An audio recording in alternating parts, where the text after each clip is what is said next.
Shqipëria për herë të parë në histori do të organizojë në maj të këtij viti, duke filluar nga data 19 deri më 1 qershor, fazën finale të një turneu madhor futbolli, siç është kampionati evropian për moshat U17. Në shtëpinë e futbollit mbrëmjen e së hënës 8 skuadrat e kualifikuara, mes tyre dhe Shqipëria e kualifikuar direkt si vend organizator, mësuan shortin e eventit, ku qezinjtë bashkohen Gjermanisë, Francës dhe Portugalisë, të cilët do të jenë në të njëjtin grup, ndërkohë në grupin tjetër janë Çeki, Belgjik, Angli dhe Itali.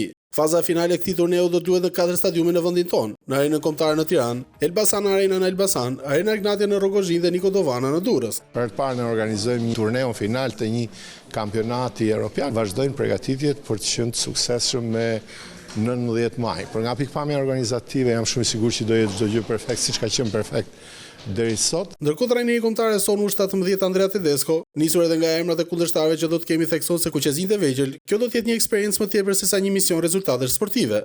Në këtë fazë, çdo kundërshtar është i vështirë. E kuptoj që në disa element rivalët tanë mund të kenë diçka më shumë, por fakti që Europiani zhvillohet në Shqipëri do të jetë një motiv më tepër për djemt tanë dhe jam i bindur se do të luajmë si të barabartë kundër këtyre skuadrave.